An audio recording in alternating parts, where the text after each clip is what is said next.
Marines are different. They like to think they're the best. Their culture is a warrior spirit. We consider ourselves warriors.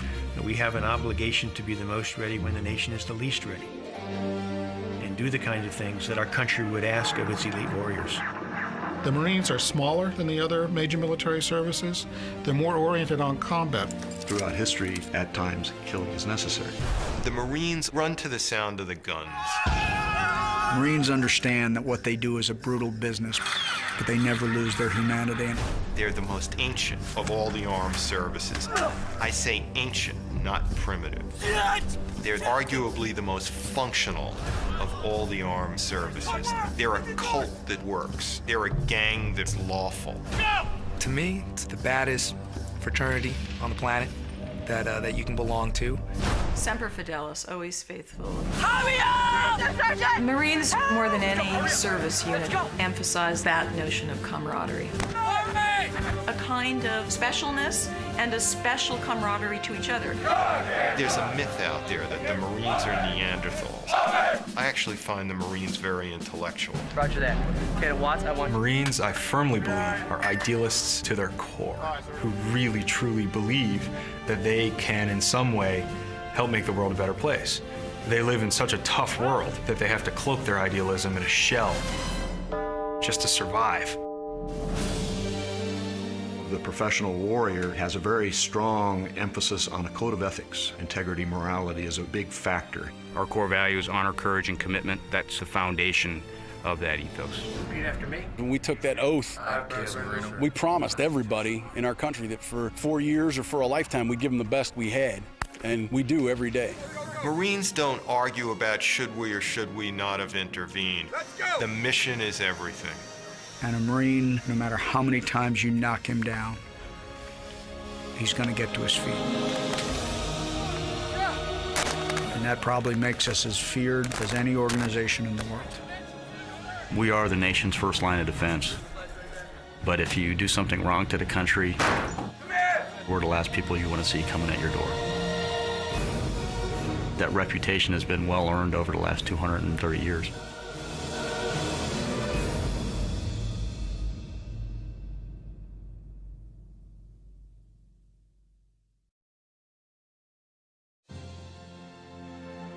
Funding for the Marines is provided by the Alfiero Family Charitable Foundation, which celebrates the National Museum of the Marine Corps and Marine Corps Heritage Center,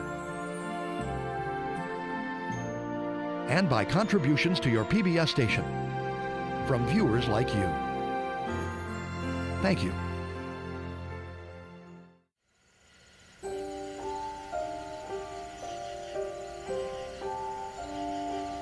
I never started out to be a Marine. When I came aboard, I didn't really know what a Marine was. I found that I liked this stuff and stuck around for about 35 years. I think it's important that the story be told. When I tell you to get out, you're gonna get out quickly without getting injured, and you're gonna get my yellow footprint. Do you understand? Yes, sir! Get out, get my yellow footprint! Recruits arrive at boot camp the same as generations of Marines before them. Let's go!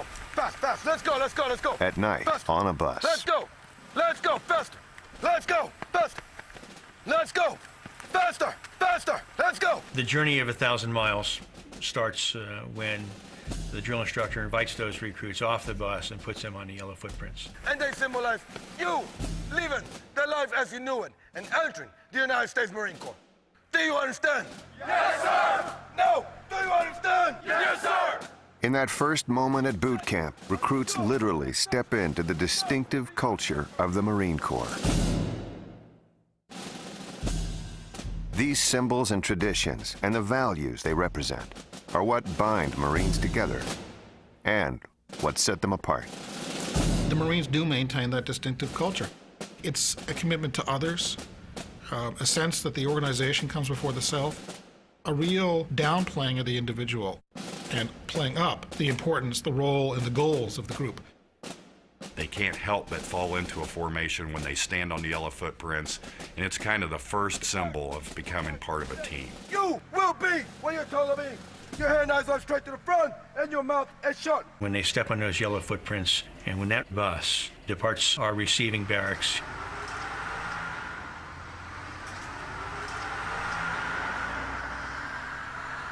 it's an eerie experience. They know they're at boot camp and they're about to begin the toughest basic training in the Department of Defense. You need to remember what you didn't punch him. Far from elite warriors, recruits question their decision to join the Marine Corps. Many wonder if they'll survive the first night of boot camp, let alone the next 12 weeks of training.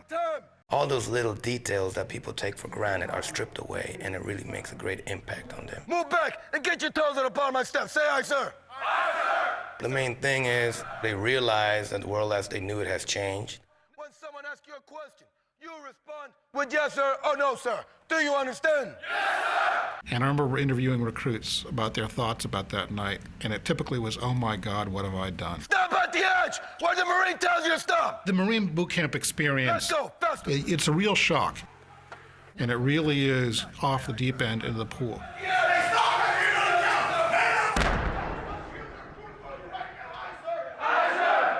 Go, move back and cover down for the recruit. We want the moms and dads to know that their son or daughter has arrived safely at Paris Island. No, when I tell you to pick up the phone, you're gonna read loud and vicious from line 1 all the way down to line 5. Do you understand? Yes, sir! We have a very short message that we prepare and that we put next to the telephones. Pick up the phone right now. This is Recruit Marchuka. I have arrived safely at Paris Island. Please do not send me any food or bulky items in the mail. This is Recruit Bowman. I have arrived safely at Paris Island. Please do not send any food or bulky items to me in the mail. I will contact you in 3 to 5 days by postcard with my new address. Casey. I have arrived safely at Paris Island. The phone call is going to be short. It may come late at night, and it may seem abrupt to them. I will contact you in 3 to 5 days by postcard with my new address. By postcard with my new address. Thank you for your support. Goodbye for now. That's it. It won't be no, I miss you, I love you, please save me, none of that stuff. Stop. I said stand right there, face that way. Shift to your right. Say aye, sir. Aye, sir. You get right next to him. You get behind him. Say aye, sir. Aye, sir. But it's just part of that transition from civilian to recruit. We get them here, and we process them, and we get them ready for the training company, where they're going to spend 3 months. For some recruits, it really comes like a shock. Come on. I joined the Marine Corps as a teenager in 1942. We got off that bus and we went inside. My whole life was changed. It was tough. There were some sore muscles in boot camp and maybe a bruise or two. I watched the transformation of myself and others. Tighten up my line, man. We really tried hard to become Marines. Once he moved, you move. To live up to the expectations of the older Marines, the ones that had gone before us. I enlisted in the Marine Corps the 9th of September, 1942. Oh, I think it's indelible till the day you die.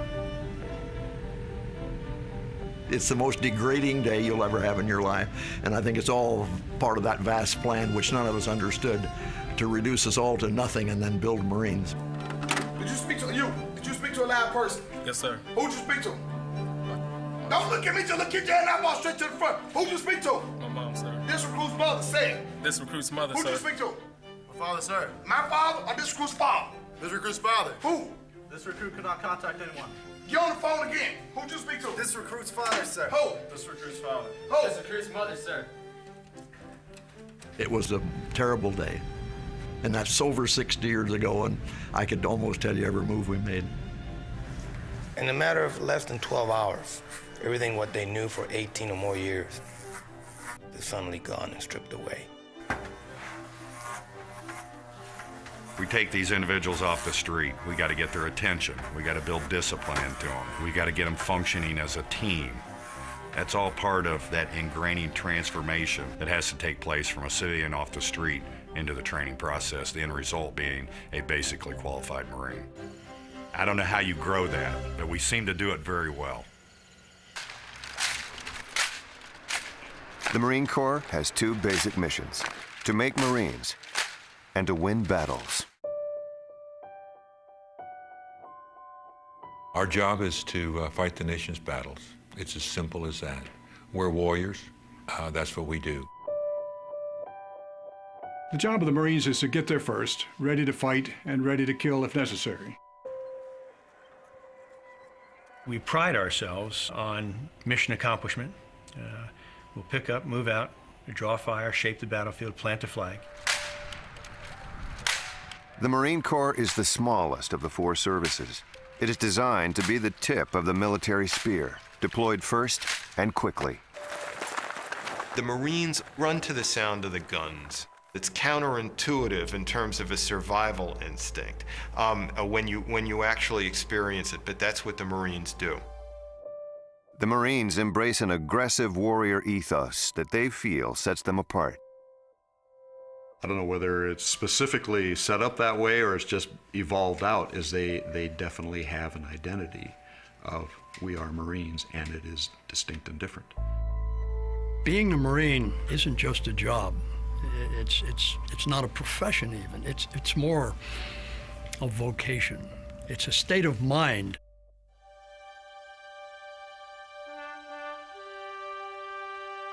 The Marine Corps trains more than 30,000 new recruits each year at 2 basic training facilities in California and South Carolina. Parris Island, because of its history and its association with the Marine Corps, is very often shrouded in a lot of mystery and mystique and lore and legend. It's one of the most remote parts of the East Coast. It's just a long swamp.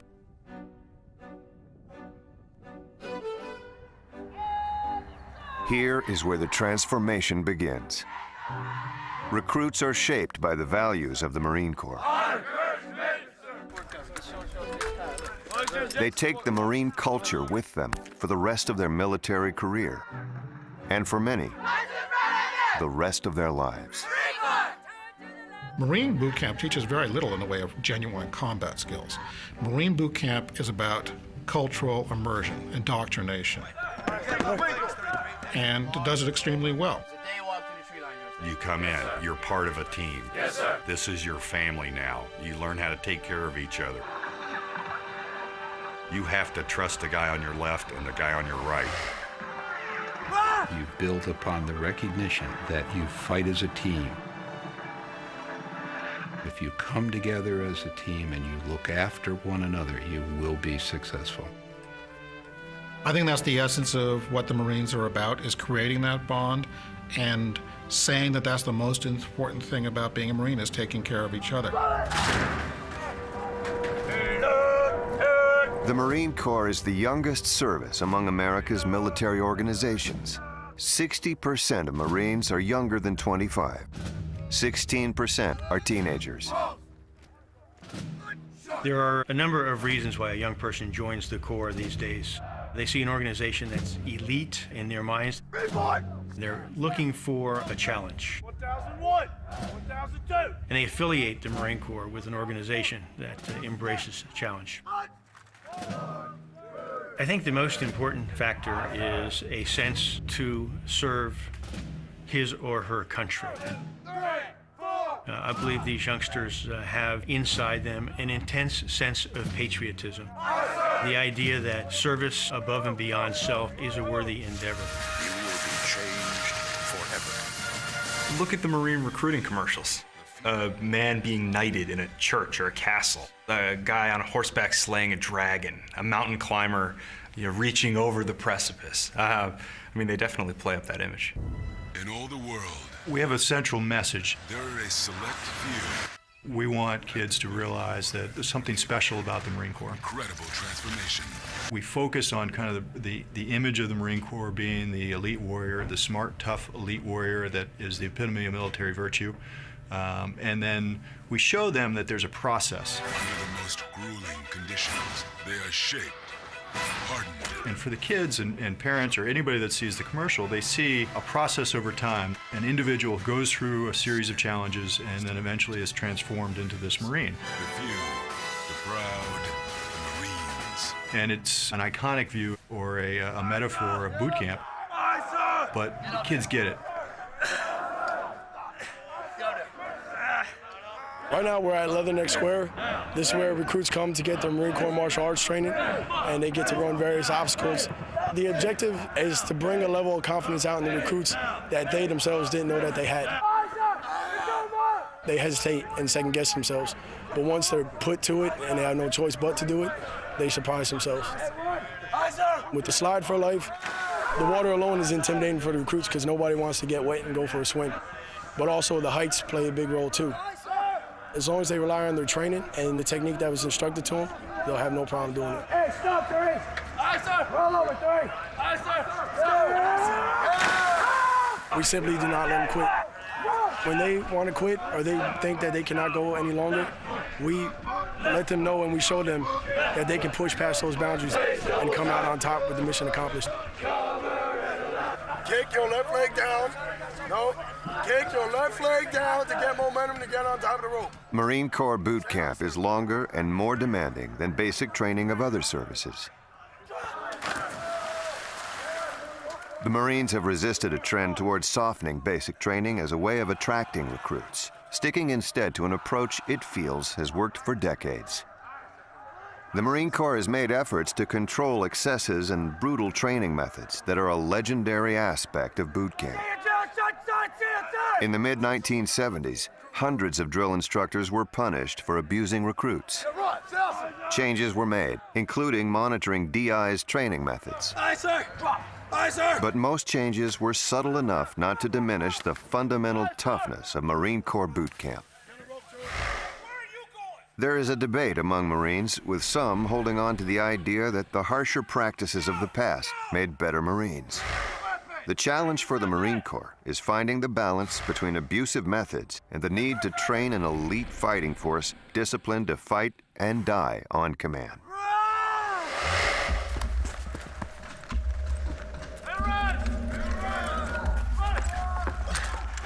Hey, are we gonna maybe all body weapon, battlefield, turkey pig? I don't know. Sound about right? Yes, sir. Now you're dead, Blake. Right. Because you didn't do the simple stuff.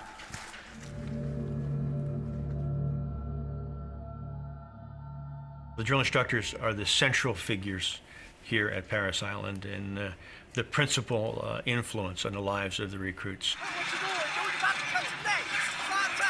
There's a drill instructor with the recruits 7 days a week, 24 hours a day. The drill instructors are truly icons. They embody the very best of our Corps. You're not chopping a tree down. Hang in your box. Aye. They teach, they train, they mentor, Take a knee. and they lead with a passion that is almost an obsession. Our mission is to train these recruits. The only way to train them is to instruct them in different aspects, dealing with the Marine Corps and becoming a basic Marine. Son, whoa. You're gonna hurt yourself. Grab here, hit it, come across. So without thorough instruction and remediation, there would be no Marine. It would just be somebody stressed out all the time, not knowing what's going on. Boot camp is full of details about becoming a Marine, but mostly it brings into focus for recruits the warrior ethos of the Marine Corps.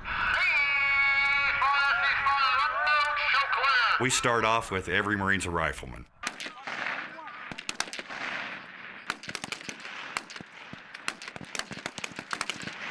I don't care if it's a female Marine, a male Marine, a cook, baker, candlestick maker, whatever. Everybody is a basic rifleman in the Marine Corps. Everyone must qualify with a service rifle. Because every Marine is a rifleman, the rifle range is the most important training that we give the recruits while at boot camp. This is an outdoor classroom. We're teaching them the art of marksmanship. Our philosophy out here is no stress with the recruits. Hand goes, you can get it. Same thing with you, recruit. This hand extended all the way out. Every one of these recruits, when they're down here, are going to have lots of individual instruction taught by the coaches. Forward hand extended all the way out. We find that it produces a better result than if we have that one-on-one time. Left dog target. That's you, 27. Left dog target. It's all about teaching and getting that young person to be able to operate the weapon in the way that we want them to, and also hit the target. And that shows how much emphasis we put on marksmanship. The teaching at the rifle range also has a larger meaning. It sets a tone, reinforced throughout boot camp, that Marines pass on knowledge and that they are connected to their history and to those who came before them. We teach them history and traditions of the Marine Corps. So they understand what it's like to be a Marine. They understand what it was like to be a Marine 100 years ago. I don't think you can teach it didactically. It doesn't happen at a chalkboard. It's the culture, again, and the transmission of the culture's values from one generation to the next. They understand that they cannot allow those who have gone before to be let down. They know they can never let that legacy die. That's why history is so important. It's part of our ethos. It's part of who we are. The official birth date of the Marine Corps is November 10th, 1775, when the Second Continental Congress authorized 2 battalions of Continental Marines as landing forces with the fleet. Marines come from the sea. We have fought as a component with the Navy since 1775. Marines were never great in number. A small corps, volunteers, adventurous, soldiers of the sea, if you would. They were equally at home on the ships of the fleet and serving with the Army. The Marines distinguished themselves in an array of regional conflicts during their first 150 years, from the halls of Montezuma to the shores of Tripoli. It was the First World War that earned the Marines the reputation as the first to fight. They charged through the wheat fields and into the woods of a place called Belleau Woods in France in 1918 to thwart a major German offensive against the capital of France, Paris. Belleau Wood was a great turning point for the Marines. They lost more men on that first day than it had in casualties total for the 167 years that preceded it. Belleau Wood is one of 3 touchstone battles in Marine Corps history. The others are Iwo Jima in 1945 and the Chosin Reservoir in Korea in 1950. Iwo Jima probably dominates even the other 2. This was 1945, the 4th year of the war. The Navy, Army, Marines, and the Army Air Force were advancing steadily towards Japan. There had been victory on every front. But the closer we got to Japan, the bloodier it was getting. Iwo Jima was going to be the biggest and bloodiest. This was a 36-day battle. It cost 26,000 Marines. The symbol of it, of course, was the raising of the American flag on top of Mount Suribachi. And every Japanese soldier on that island could see that flag going up on the 4th day of the battle. And it was kind of like their death knell that was coming. The photograph of the flag raising on Iwo Jima became more than a symbol of the bloodiest battle in Marine Corps history. That one iconic image captured the ethos of the Marines.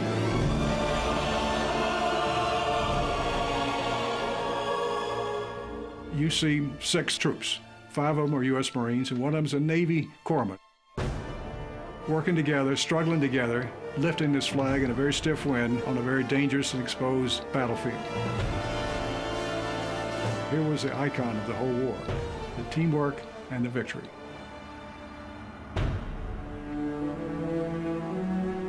If you walk around the Marine Memorial, the great carved statue at Arlington Cemetery, you'll see carved into the granite the names of so many battles that go back to the 1770s and the Revolutionary War. There's some blank spaces. There's room for other battles to come.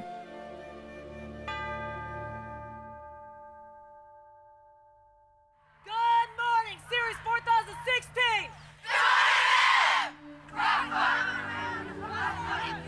Today we are training day 43. We have the actual obstacle course and a 3-mile individual effort run. So everything comes from within, does it not? Yes, ma'am! So dig it deep and get some!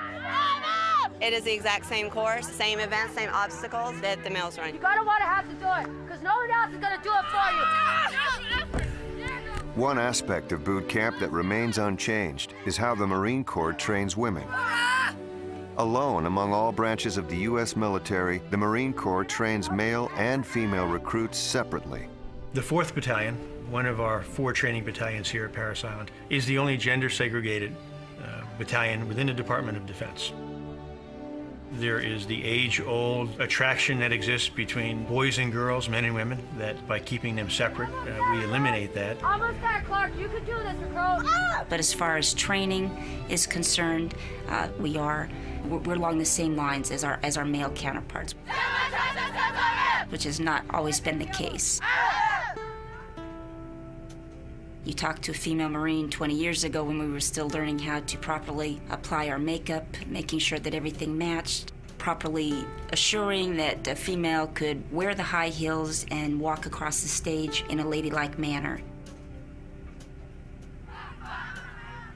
So the strides that we have made, for me to be able to say our training is aligned with the males, is a huge success for the Marine Corps and for the Department of Defense at large. They have to meet all the same graduation requirements. In other words, there's no difference in the Marine Corps between what a female recruit and a male recruit gets here at Parris Island. That integration, the idea that we train as we fight, is the next step in the training process. The young Marines leave here, and then they get integrated, and we're training together at that point. Tell me what you've been working for every night if you can't get over this bar. About 6% of the Marine Corps are women. They serve in nearly all military occupations. But Department of Defense regulations prohibit women from serving in direct combat roles. Increasingly, those distinctions are blurred on the battlefield. I think that that's the great debate. I think that clearly everyone is seeing those lines blurred, and I think that we are fairly integrated in those combat zones. And that is the great debate, the great issue that's at hand right now. There are certainly certain elements of our Marine Corps today that permit technology to level the playing field. Fixed-wing aircraft, helicopters, and the like. The policy in the Department of Defense right now, of course, is that we will not allow women to be assigned in combat arms. As a hypothetical in the future, any time that we can leverage technology and equalize the battlefield, then that will provide us with an opportunity to capitalize on women in combat. But for many, both outside and especially inside the Marine Corps, the question is whether women can attain the warrior status of their male counterparts. It's 2 different biologies. I don't think anybody would argue with that. One of the big problems women have physically is that they can't handle the physical stress of carrying loads over rough terrain for long periods of time. Are there women, individuals, who can be competent warriors? I think so. Relatively few. Are there large groups of women who can be warriors? No. Never has happened. I don't think it ever will happen. One more time, recruit. Touch it. Now say it. I think it starts with when you ask a young female recruit why they joined the Marine Corps. 90% of them will say, I joined to defend my country. And if that isn't saying the warrior ethos is there for a female recruit, I don't know what else we could say. It's as much a part of the female psyche as it is of the male psyche. That's why they joined. Left foot, left foot, left foot, left foot. And that warrior ethos is all over everything that we do on and off the battlefield. All recruits must meet a series of graduation requirements.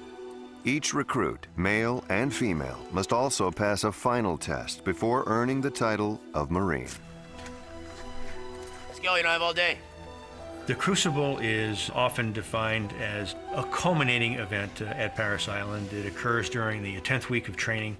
It is a 54-hour training exercise that is comprised of 6 major events during the daytime and 2 events at night. The emphasis during the Crucible is teamwork. Let's go! They're going to be tested mentally, they're going to be tested physically. And then they're going to be tested in the sense of their commitment to one another in order to be able to succeed. Run! Hurry up, pick your knees up and run! No individual Marine can complete the Crucible by him or herself. The only way you can complete the Crucible is as a team.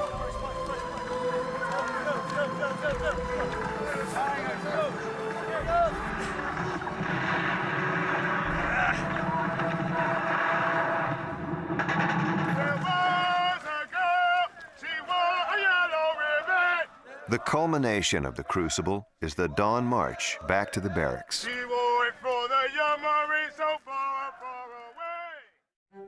Most are exhausted, some struggling and in need of help from fellow recruits to make it. But with the end of boot camp, both literally and figuratively in sight, these recruits overcome the pain. They are not yet Marines. That title is awarded at a series of ceremonies in the days to come.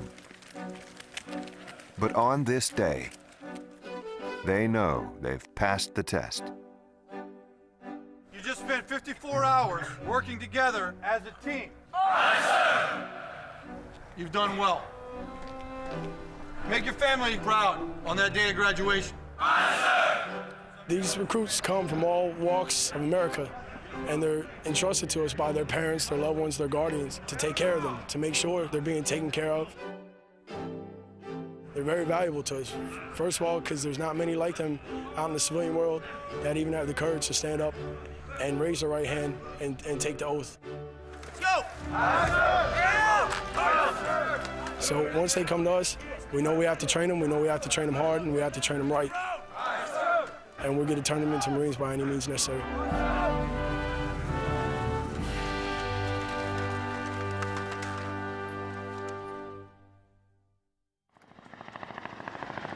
About 500 miles north of Parris Island, a different group of Marines are trained.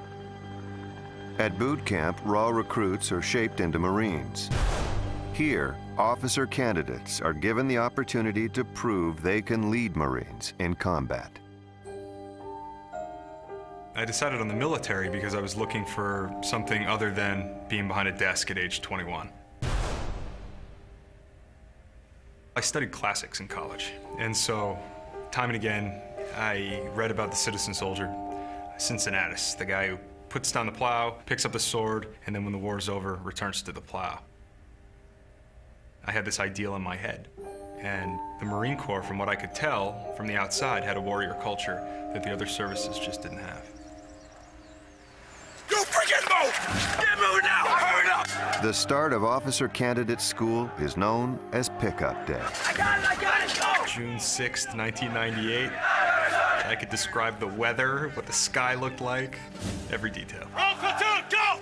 Hurry up! Let's go! Over there, you! At that moment, that very particular moment, they know the training's begun and that life as they know it is pretty much over.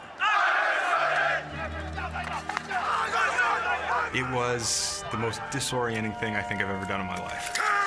It's not like the boot camp experience at Parris Island, with the yellow footprints on the ground, standing there in the dark. But in its own way, it's every bit as disorienting. Pick it up now! Let's go! Why is there so much trash still on the deck? Pick it up now! I mean, all of a sudden, what you did in high school and college and family and work history, none of that matters. Quick, quick! You know, they shave your head and everybody's the same. I was thinking, what am I doing here? Why am I doing this? I should be lifeguarding this summer. Open your mouth. I got a sergeant. Louder. Yes, go to sergeant. Don't look at me. Yes, go to sergeant. Nothing compares to seeing a Marine drill instructor in your face telling you what they are demanding of you. It ain't no daggum story. It's us, not story. They didn't move. I'm sergeant. It's someone who they are absolutely intimidated by and they don't know what to do about it, so they really don't know how to react to this. Hurry up. Say something. Hurry up.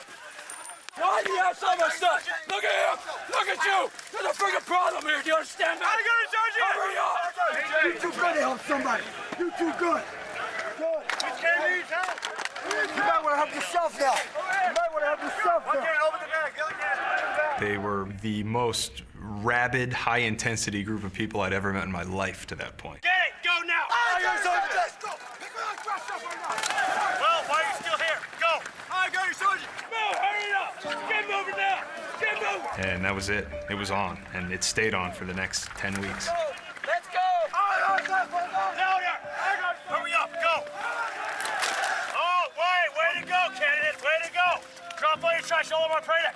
Hurry up and start up back! Go, say something! I got you, Sergeant! You are the last one, candidate! You're the last one! The platoon is gonna wait on you! Because you want to trash for trash. Hurry up! I got it, trash still behind you! They really, I guess, start to realize this is for real. Keep taking our time. Let's go. Tape. I got it, Sergeant. Let's go. and that to become one of us, you're going to have to go through probably the hardest thing you've ever done in your life. That's your trash! See, the platoon's leaving already! It's leaving already! Run! We're starting to put them into a period of friction and chaos. How they deal with failure, how they deal with the stress. 5, 4, 3, 2, 1, go. OCS is not officer boot camp. OCS is a selection process. Go. Here, the Marine Corps evaluates and decides whether officer candidates have what it takes to be a leader. Whereas on the recruit depot, they're actually molding Marines, they're making Marines. Our mission here is a little bit different. We screen for the potential to lead Marines. Eventually, a lot of these guys and women, they're gonna be leading us. That ups the ante a little bit more. Every Marine that comes here must first prove that they can lead Marines in a ground combat situation. Here, we detect the leadership. We see that they have the bias for action, the creative thinking, the aggressive personality that'll allow them to take charge, and they want to take charge. About a third of the officer candidates don't make it through OCS. Some for physical reasons. Some push-ups, got a fireman's carry. Others receive unsatisfactory evaluations. Good to go. Yes, and a third group that again sets OCS apart from boot camp, those who are dropped on request.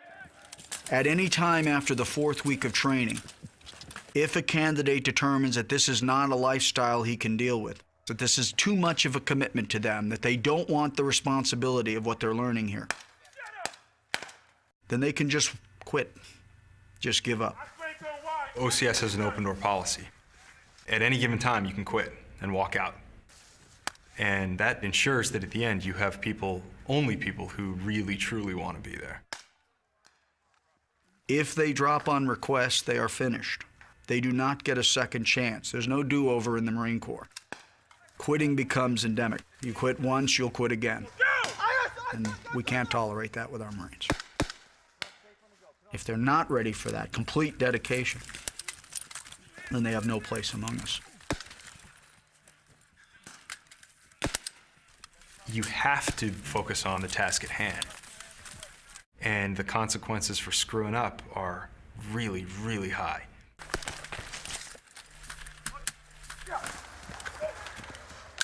Let's go, hurry up. He has no magazine. No! Drop his magazine. Just take go find his magazine, sir.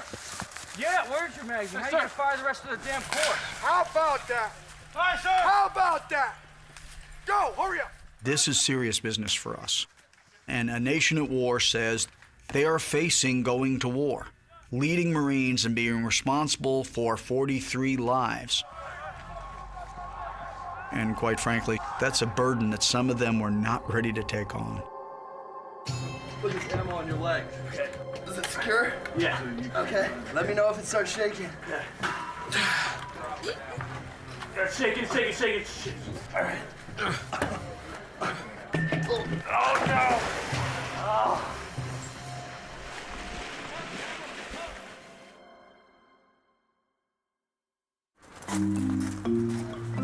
The Leadership Reaction course has become one of our most well-known leadership models. Candidate Armendez. All right, let's start. Way to copy.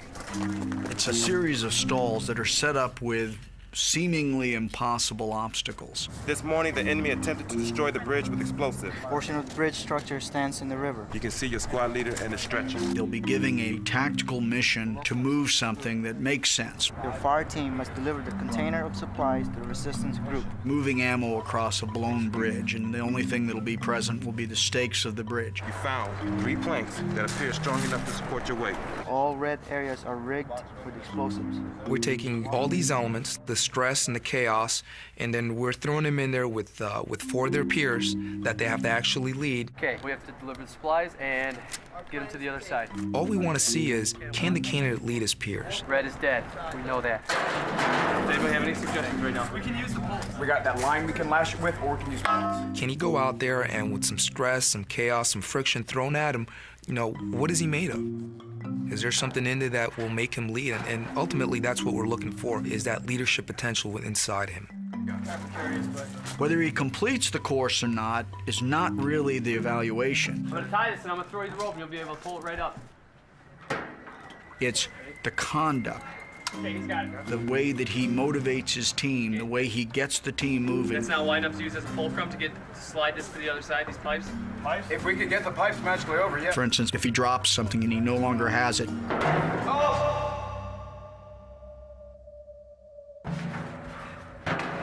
does he wait or does he adjust the plan?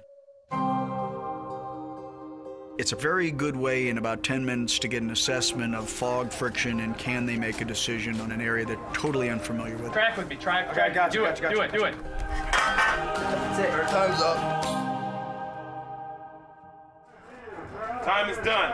When your initial plan didn't work, you froze. You stopped.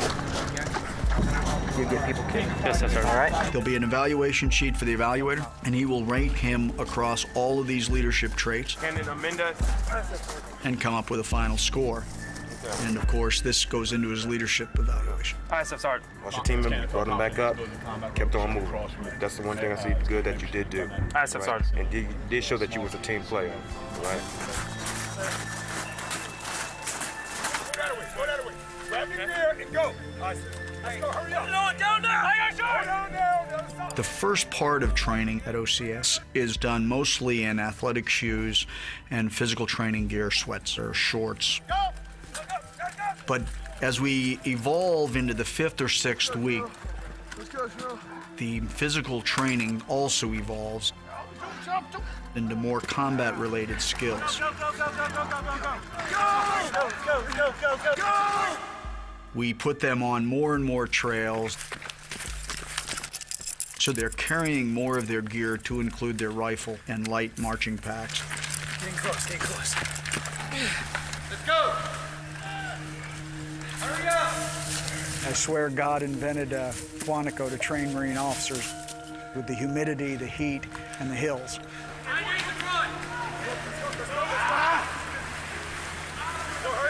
Quickly, quickly, quickly, quickly, quickly. Among all of Quantico's miseries, one stands out in the memories of officer candidates. Head's gonna be down here. Hey, you, head's down here. The Quigley is one component of a timed physical training exercise that all candidates must endure and conquer. The Quigley is a muddy trench. Go! What are you waiting for? You crawl through in this neck-deep, muddy water on your hands and knees. Go between your freaking power wire, not over it. Weapon on your body. You go under and you end up with a mouthful of mud, like peanut butter, Go, quick hard. and you can't see. Go, get out of here. Keep your head down. Go, go. Go, Potter. The gist of it, like all of the training, is to teach people to think under pressure, think when they're uncomfortable and not panic. Muzzle on your head. Go the muzzle. Now go. They're fatigued, they're breathing hard, they're exhausted, but they must control their emotions. Lower the muzzle. Right there, I'll go. Set up, get up, lay down, go. We've put them in situations that are totally unfamiliar and have a tendency to cause a phobia. Come on, son. Head down, weapon on the body. Weapon on the body. Putting them through that culvert where they are submerging underwater with a large amount of gear in an area they think is confined in the dark. Weapon up. Here we go. It's just something that you'll never forget. Go, go. Get out, roll over. Go. For some, the Quigley is just another test they must pass at OCS. Let's go, get your back. For others, it is the obstacle that could end their quest to become a Marine officer. Come on, go. You're looking weak, son. You're looking weak. Candidates are constantly monitored. And next time you go home, don't you? Academic and physical requirements comprise half the evaluation. Go, son. Leadership makes up the other half. Get control of yourself, son. Let's go. In one particular candidate's case, I wanted him to know that this is a team effort, that him and I were gonna make it through, that he could do this. We stayed with each other, and I told him we're gonna finish this together, and he made it. For some of them, that's what they needed. I will also tell you, if he had quit, if he'd given up, started to walk, he was done. Let's go, Pharaoh. Don't want me past you, son. I doubted whether I'd even make it. It was the only thing, the first thing I'd done in my life where I thought, effort might not matter. You know, I may give 110% here and I'm still not gonna make it. Why are you wasting my time, son? I'd never done anything like that before. This was an environment where hard work wasn't enough. So I had doubts every day about whether I'd be there when the sun came up the next morning. Getting through OCS is only the first step in becoming a Marine officer. Candidates next attend TBS, the basic school, for 6 months, where they learn the nuance and detail of being an officer. Then they attend a specialty school, such as artillery, communications, aviation, or infantry. OCS is really just the absolute baseline of the continuum of education that a Marine officer is responsible for in his career. 3 things we tell them: know yourself, know your job, and know your people. And that all constitutes that warrior ethos. It begins here. They learn it here at OCS. It's embedded at TBS, and then it's validated by the young Marines you lead.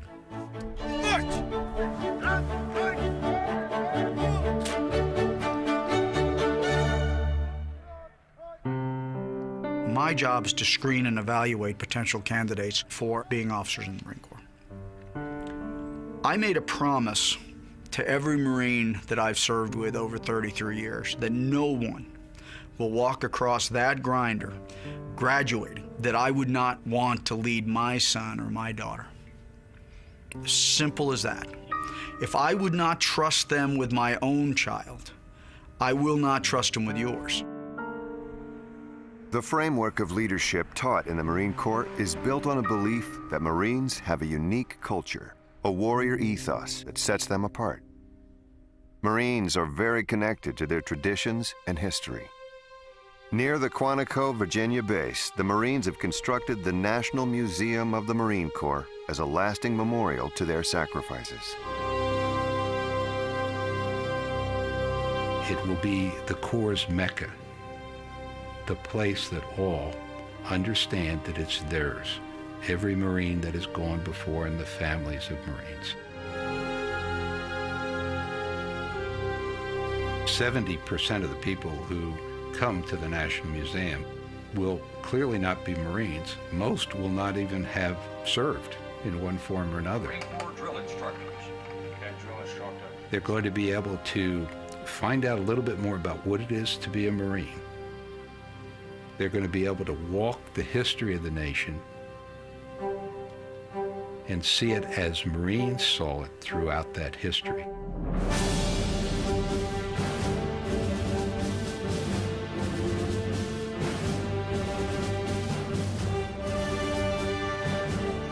There's no group quite so enthusiastic about their own history than Marines. They're proud of where they've come from, proud of their culture. So you will walk alongside, run alongside, crawl alongside Marines in a lot of different places to make you feel like you're there with a Marine. It's a museum that's all interactive, totally immersing the visitor in the experience of the major campaigns and the history.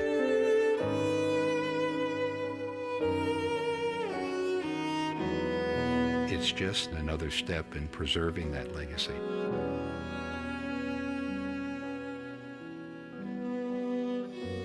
I think it's part of indoctrinating people into the culture. It's about respect, really. We remember the Marines at the battles of World War I, and we remember the Pacific Island hopping campaign. We remember the urban fights and jungle fights of Vietnam. We remember the Gulf War, and you merge into that stream of history.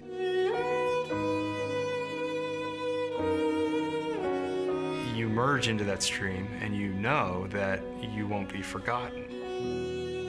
Not only that you won't be physically left behind, but you and the exploits of your Marines will live on in the history of the Corps. It's important, and it's reassuring, and it's comforting, I think, for Marines who are in harm's way.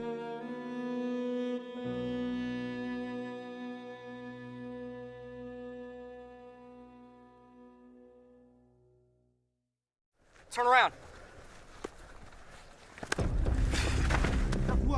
In 1999, the Marine Corps integrated a new component into its training for all officers and enlisted personnel. Don't, because you get used to this right here. If you do this. The Marine Corps Martial Arts program is designed to improve individual warfighting skills and train all Marines to be one-on-one warriors.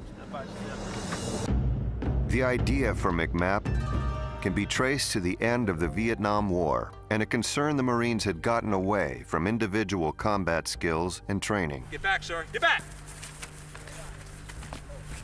Drop it. Drop it.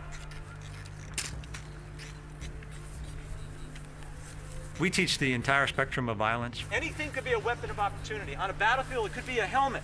If you're going to go to the battle with this skill, it's usually going to be to kill someone. Grab my other hand here and choke him out by just pulling up real hard. The physical disciplines within the martial arts are different than what most people perceive of civilian martial arts. A lot of the perception is what they see in modern media, movies and TV. Most of that is myth and special effects.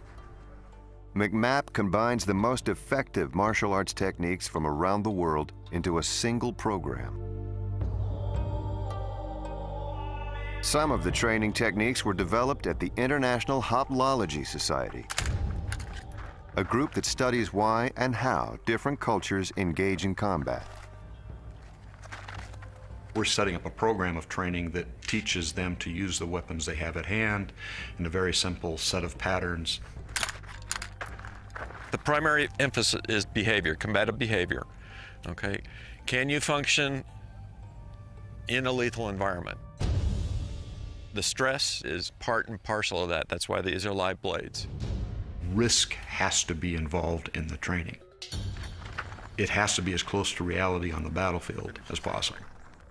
If you've dealt with it in a training situation, you are better prepared to deal with it on the battlefield situation. All about training behavior. What we're looking for is, can you stay cool, calm, professional, do your job, which in this case is closing with, dominating, or killing the enemy, while you're under tremendous pressure. Training in technique is not nearly as important as training in behavior. The ability to move in on somebody who's trying to thrust a sharp, pointy object into your body is a behavioral thing far more than it is a technical thing. He begins to retreat. He surrenders and he retreats. In dealing with people in combat, you're primarily talking about nervous systems. You can change the technology all you want. The human nervous system's still the same. It's still going to react the same way to the high stress levels of lethal combat. To deal with the stress of the battlefield, the Marine Corps tempers the physical demands of martial arts training with character-building lessons. You want every person that you train to be as good as you. I do believe it is the heart and soul of our warrior ethos. Rock, good job. Nice finishing touch. Our program, I believe, is unlike any other because we have 3 disciplines. Hands. We have the physical discipline, which is probably the sexiest. Guys just love going out there, rolling around, throwing punches and fighting and stuff like that. That's why we joined the Marine Corps. Stay down. There's 182 techniques and 5 different belt levels. Turn around. Give me your money. Don't shoot. We also have the mental piece, which is studying the other cultures that are warriors, the Spartans, the Zulus, the Apaches, and all the other cultures that have a warrior mindset. And then the part that I think I enjoy the most about this program is the character piece. It's about teaching Marines the difference between right and wrong, about doing the right thing 24/7. The Marine Corps has been making a concerted effort at developing character. Target. Even to the point in training close combat skills, they do not separate those two things. Integrity is part of close combat skills. Target right. It is an aspect of the warrior culture. Part of your identity as a warrior is being a man of integrity, a man of ethics. The Spartans had a saying that the purposes of drills and exercises is less to strengthen the back than it is to toughen the mind. The physical training and the hard discipline allows them to be harder mentally and allows them to have that confidence. So they go hand in hand. Marine warrior ethos has been around since the very beginning. It grows even stronger because we rely on our history and the deeds done by Marines past to have an influence on what we do in the future. Martial arts is not something that's new. It's been around for years. The first real martial artists in the Marine Corps were the Raiders of World War II. There's a lot of similarities between what the Raiders did and what we're doing today. That connection to the past is never far from the martial arts program. McMap is headquartered in Raider Hall, home to a collection of Marine Raider memorabilia. We're so proud that they have named this Raider Hall. We take great pride, and we're very humbled by the fact that the Marine Corps still feels that we've got a place. The Marine Raiders were formed in early 1942, at a time when America was on the defensive in the Pacific War. They were the nation's first guerrilla warfare troops and are frequently referred to as America's first special forces. They were the first ones to do amphibious operations from rubber boats. They were launching from submarines. They were coming off of destroyers. They were landing in places that were unexpected by the enemy, by the Japanese during World War II. They made us keenly aware that the Raiders were a special group. We were cocky as could be. Now, burying your first dead takes care of the cockiness. But we were still as confident as anybody could be. The Raiders' job was to take the fight to the Japanese in the Pacific. To move, as Marines have done throughout their history, toward the sound of the guns. It was the first move back to roll them back up the string of islands that they had taken. It was the first really step on the way to Tokyo. The Raiders went into Tulagi, and they fought at Guadalcanal. One of the great fights in Marine Corps history was Raiders Ridge, Edson's Ridge, in September of '42. Against a whole brigade of Japanese who were pretty good jungle fighters. It was a hell of a fight. It went on for 2 nights. The Raiders held. And so they were legendary. By 1944, the tide in the Pacific War had turned, and the Marine Raiders were no longer needed. They rejoined regular units, ending a brief but glorious chapter in Marine Corps history. We realized, even though we were 17 and 18-year-olds, that if this thing wasn't won, the world was going to be a very, very different place. It was really to preserve our way of life, and that sounds a little corny, but it sure wasn't. We figured that any day we ever lived the rest of our lives was a bonus. Because anybody that got in and out of the Raiders and made it really was a lucky man. The Raiders' legacy is indelible with the Marine Corps. It goes back to the warrior ethos and the Marine Corps culture. We always take care of our own. We never leave someone behind. The Raiders went before us, so we're not going to leave them behind. And their memory will definitely live on much longer than they will.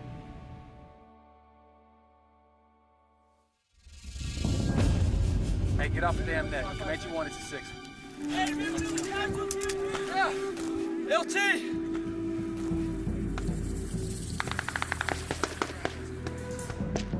Comanche 1, 6. Hey, Comanche 1! Pick up your damn radio! Finish up, let's go! This is our training facility out here for units to come to before they deploy out to Iraq. Stay in condition 1, stay in place! And to immerse them into what they're going to be fighting against over there. We try to make it realistic for them here before they go over. That way they get a taste of it. They can learn from their mistakes here. The Marine Corps Combat Center occupies nearly 1,000 acres in the Mojave Desert, making it the largest Marine Corps base in the world. Each year, roughly 1/3 of all Marines come here for training to increase their combat readiness. Hey, you're in the open! Why are you walking? This is where Marines take part in live fire combined arms training. How do you think your ranger went today? What does he need to be doing? He needs to be looking down the range to see where his rounds are impacting, right? The purpose of it is to get the infantry guys used to calling in their fires and moving under those fires with the fires going down the range. A couple times a day it was not happening. If you look down the range, you see trenches 1 and 2. The 2 objectives on the western side, and off to the east, they got what we call the center objective, and they got the company maneuvering down the range, medium machine guns. They got 81mm mortars. They got heavy guns supporting their attack. Just kind of like their last stop shop. Every unit before they deploy, they come out here and get the training. Even if you do not have ammo left, deceive the enemy, make him think that you've got ammo left. This is money right here for the Marine Corps. Pop open the lid. It's actually putting into play a lot of the things that are going on in Iraq right now, and this is real good training that's going to help all the Marines, and it's going to bring more of them back. All right, that's all I got for you, gentlemen. Thank you very much. Go. Marines also get training at 29 Palms in urban warfare. This is Range 200, also known as Wadi al-Sahara. The Marine Corps has reproduced an Iraqi village in the California desert. We try to put as much realism as we can into it. You'll see burned out vehicles, concertina wire, rubble all over the place. A unit training at 29 Palms will likely deploy to combat within months or even weeks. A unit training here is typically a mix of Marines on their first combat assignment and combat veterans. I mean, you can tell them all the stories, but just being there is going to be a totally different experience, and something you'd have to experience for yourself to know what it's like. Come in. Right. All right. That gives you 2 things. We got a lot of new Marines that just came to us, so I want to make sure they get the best possible training before we do head back. Don't give them a chance, gents. Come on.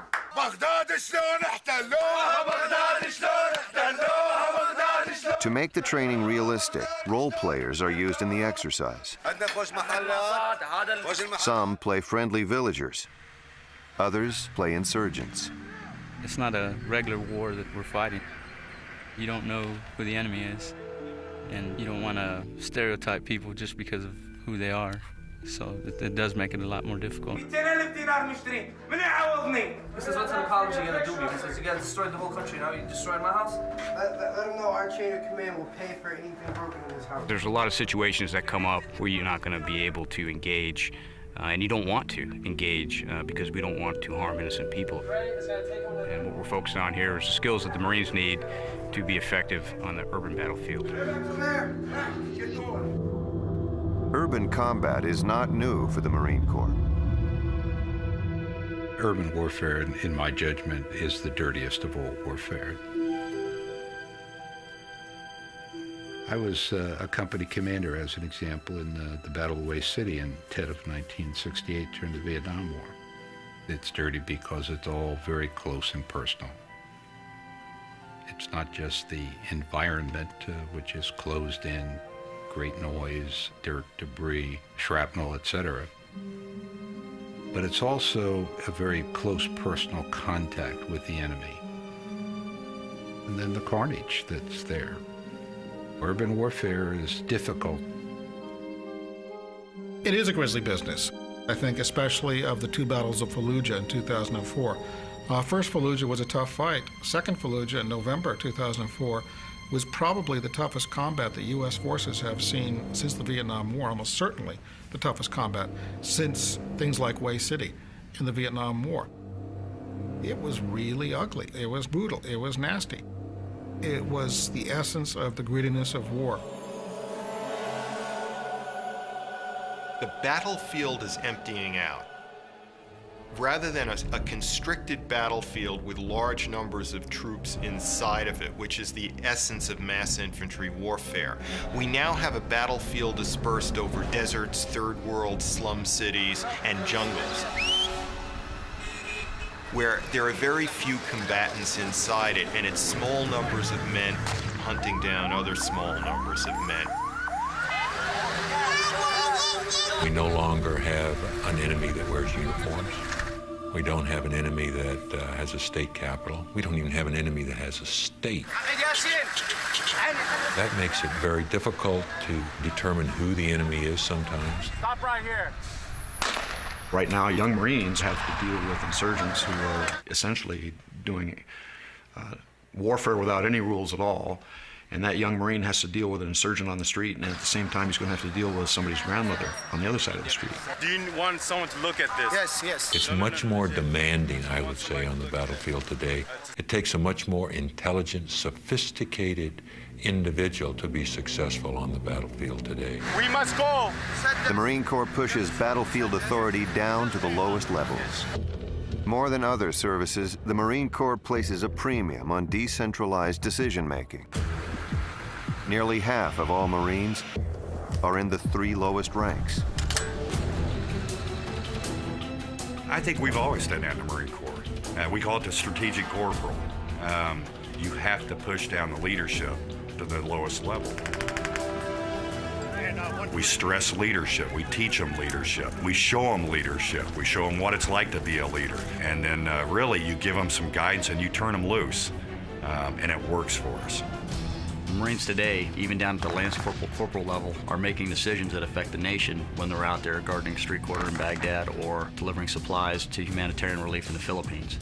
Their actions will have a huge impact on the way America is perceived around the world. The Marine Corps has a generally positive image and reputation, both in this country and around the world. Marines are fond of one of their own general's description, that there is no better friend, no worse enemy than a United States Marine. But on occasion, the image has been tarnished, often because of the Marines' aggressive tradition and tactics.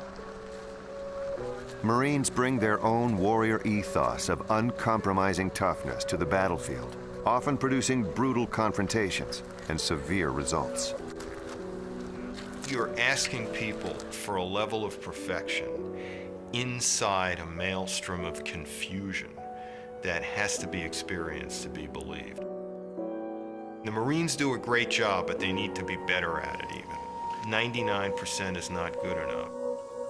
Marine Corps is saying, you know, you have an ideal. There is a code and a level of potential that all Marines should be striving for. By far, most of them don't get to the ideal, but they get closer to their potential, I think, than most people would give them credit for.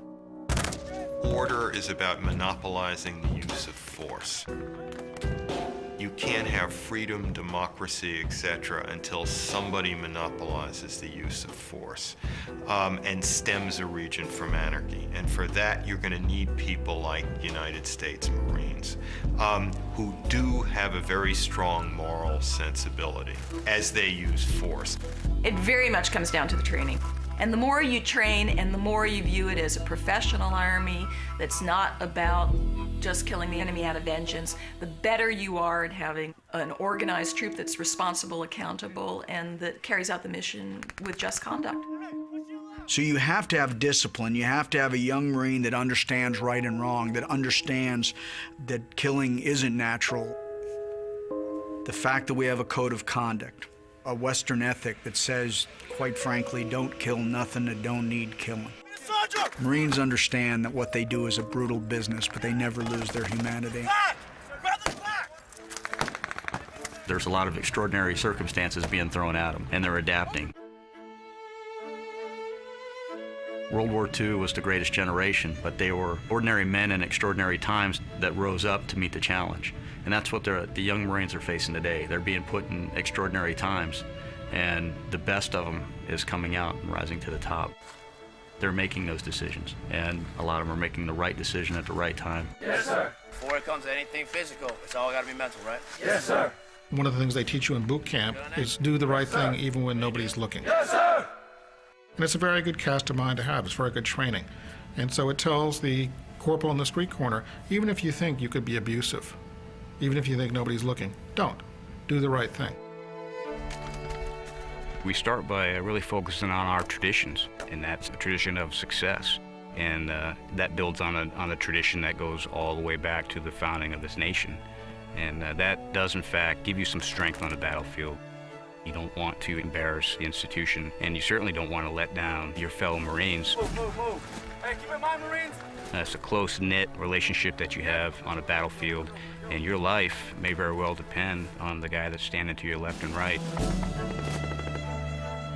And it's very important that you have that bond with them. And that allows us to be very, very successful in some very, very difficult situations.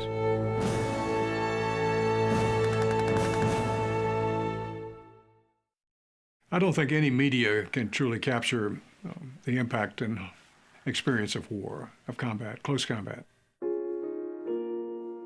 where you can see the enemy and you can see where your bullets are striking the enemy, and you can see your men falling either side of you. I don't think you can sense or convey the smells, the sickly sweet smell of decomposing flesh of somebody who's buried under a pile of rubble or a bomb crater. I don't think you can deal or convey the misery of people caught in this mess. War is nasty. Seeing young men and women blown away is nasty. If we never had to go to war, boy, wouldn't it be wonderful? And wouldn't we have, served our purpose as, as warriors in waiting, but didn't have to go? But the fact is, it's not the way the world is. Anyone who's been on the battlefield does not want to go to war. It's not glamorous at all. It's very dangerous. It's very difficult. It's very dirty. It's not a good place to be. There was absolutely no glamour of any sort in combat. None. No, I can't see anything glamorous or anything that would make anyone want to engage in combat. It's sheer hell on earth. We never train our people that they're going to enjoy combat or that it's glamorous. So much of the Marine Corps training doesn't necessarily play well in the public eye because people don't really like to know what the Marine Corps is training to do, what the Marine Corps' job is. We do teach them to quickly locate, close with, and destroy the enemy. The Marine generals are the only generals who actually talk about killing. They will say, this organization is about killing. That's what we do. Here's the dilemma. A liberal society still needs to be defended, and it needs to be defended violently at times. And the people who are going to do this have to like what they do, or else they're not going to be very good at it. It's not really going to matter if it goes up to higher. They may morally, abstractly not like to kill, but the actual training and doing is not something that they can be afraid of. The fact of the matter is, throughout history, at times, killing is necessary. It's not a matter of good or bad. There are situations in which this hard thing has to be done. I think one of the problems a military organization has is it tends to follow the social whims of society around it. Killing is bad. It's unnatural to kill. You shouldn't kill. And then you're saying, okay, go be a Marine, go kill somebody, and then come back. It's bad to kill. And frequently, when people see the unvarnished truth, they don't like it. I ran into this all the time when I got out of the Marines and people would ask about my experience. They didn't really want to know what we did. In some ways, Marines on the battlefield have more in common with their enemy than they do with their family and friends at home. There's a sense that letting down your armor a little bit is an admission of weakness. So the culture is also a culture of enormous toughness. We can do things better. And we have a kind of, if not invincibility, a kind of durability and resilience. That killing carries a cost to the person who carries it out. That combat changes people. That combat, I think, diminishes the soul permanently. It alters people. The sacrifices the Marines make are not just physical. They're mental and spiritual as well, and they're carried for the rest of one's life. I think anyone who served in the armed forces, overseas in combat, comes back with something that he would rather not talk about. I'll never forget a World War II Tarawa veteran who told me that he was proud he served his country, but he wasn't proud of what he had to do to serve his country. It's my personal belief that Marines, more than anyone else in society, absolutely hate warfare. We hate combat. No one likes it. And thank God some of us survived it. In the 2 1/3 century history of the Marine Corps, more than 40,000 Marines have been killed in combat, and over 200,000 have been wounded. I was in Fallujah, Iraq. I was in an LAV, which is a light armored vehicle, and ID went off and I was injured. It was during the battle for Way. Could never forget it. I turned and I looked, and this NVA soldier came out from behind it and fired a RPG. I was injured just south of Fallujah in the Al Anbar province. I was struck by a rocket-propelled grenade. Or they would just, be hit. I was only in one operation. That's the only time I ever left my base. And I got hurt by an IED in Karabola on the last day of the last house of the mission. It's just kind of random. Everything just happens by chance. It's just, some people are lucky, some people aren't. It actually struck the weapon that I was firing, so it took both my hands off and severely damaged my left leg. I had second and third degree burns on my face. I had third degree burns on my hands, required skin grafts, and lost a finger. I had broken my leg. I had ripped all my arteries and tendons in my right leg. I suffer from nerve damage now. My hands sweat constantly from the burns. For some Marines, the transition back to duty or into civilian life is helped by a stay at the Wounded Warrior Barracks at Camp Lejeune, North Carolina. The barracks was the idea of a wounded colonel who saw the need for a place for wounded Marines to heal, physically and mentally. Just the camaraderie that we have here, the fact that we're all Marines, but we're all wounded Marines as well, and we all know to some extent what the other person is going through. We have 36 Marines that live in the barracks. Right away, they're with wounded Marines. A guy comes in, I was burnt. I can say, hey, I was burnt too. In a couple of years, this is what your skin grafts will look like. Or, guy has an eye injury, this guy has one too. It's just the camaraderie that we all, because we're all there, we all know what we're going through. It's great. In my day, when I was laying in the Philadelphia Naval Hospital, there were over 550 amputees laying on the wards with no hope.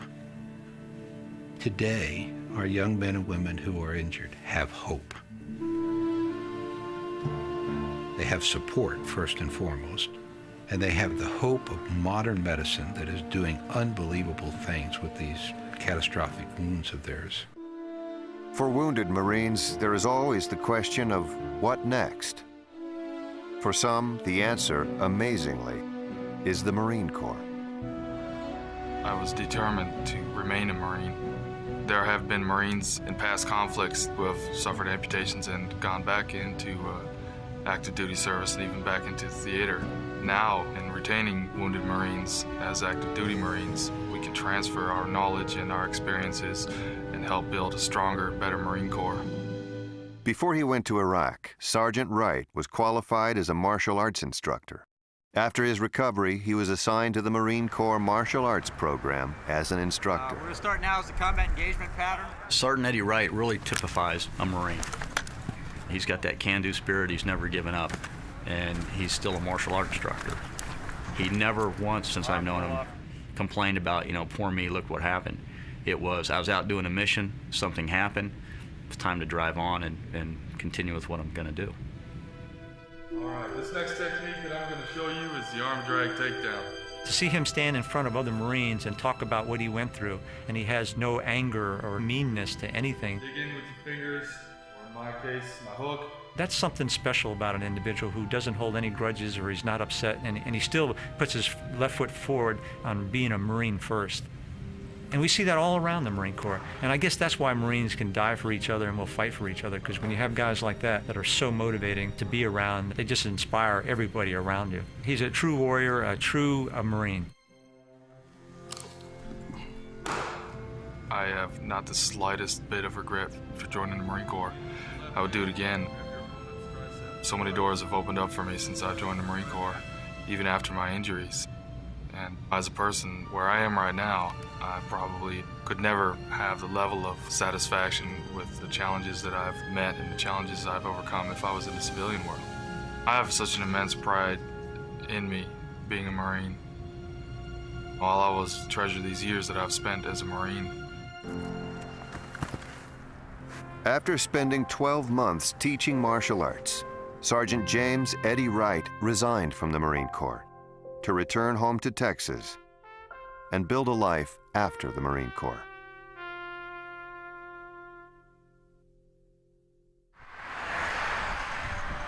Today's Marine Corps emblem ceremony officially recognizes the transformation of your recruit into a United States Marine.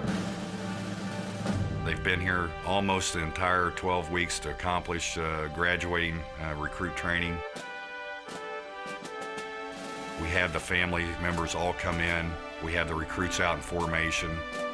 It's very symbolic. They stand before you today fully prepared to receive the coveted emblem of the Marine Corps, the Eagle, Globe, and Anchor. The Eagle, Globe, and Anchor is the cherished emblem of our Corps. It is presented to each recruit the day before graduation by his or her drill instructor. It is the moment in time where they transition from being a recruit to being a United States Marine.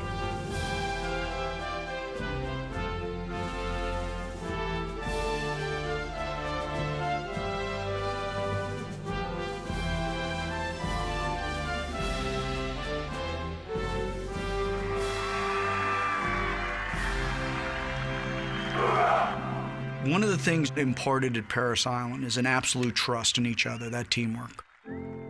That you've got to rely on each other. And to know that no matter what happens, even if you pay the ultimate sacrifice and you die, that you'll be never left behind.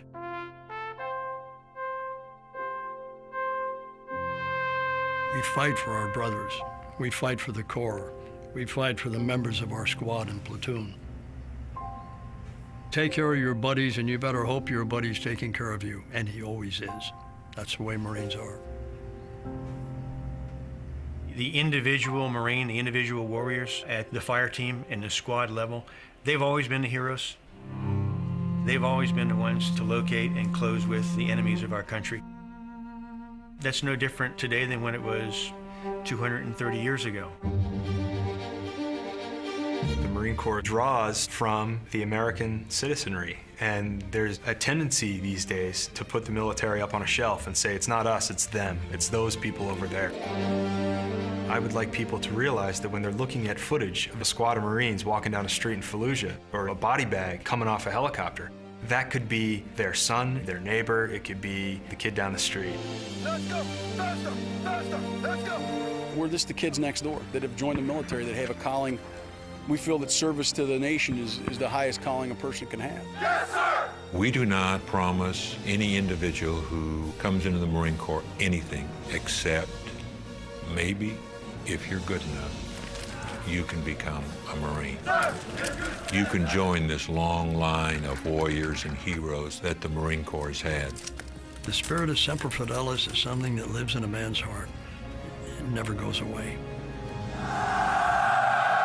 The brotherhood, the camaraderie, all of that is real. And in our homogenized 21st century life, I mean, it's easy to forget.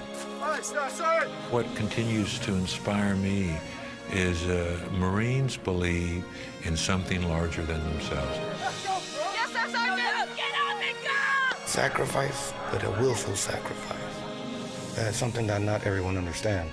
It's a hard time, some hardship, but you do with your heart. And you have to be unselfish to go on harm's way and leave loved ones behind. It's hard to sum it all up. The major thing is a sense of pride, a sense of belonging. The Marine Corps is a band of brothers. There's nobody else out in the world that knows what it feels like to be a Marine other than Marines themselves. It's a sense of belonging.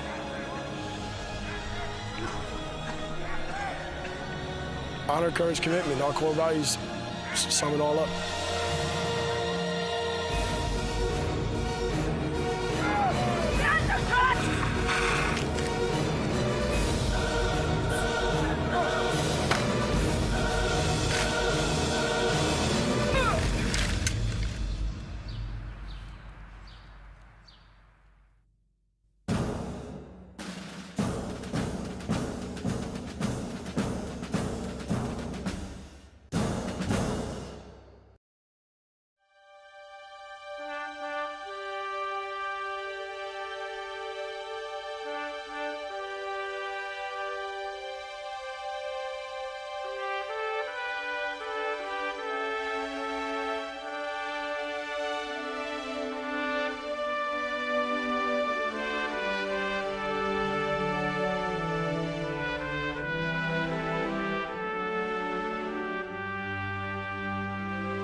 Funding for the Marines is provided by the El Fierro Family Charitable Foundation, which celebrates the National Museum of the Marine Corps and Marine Corps Heritage Center, and by contributions to your PBS station from viewers like you. Thank you.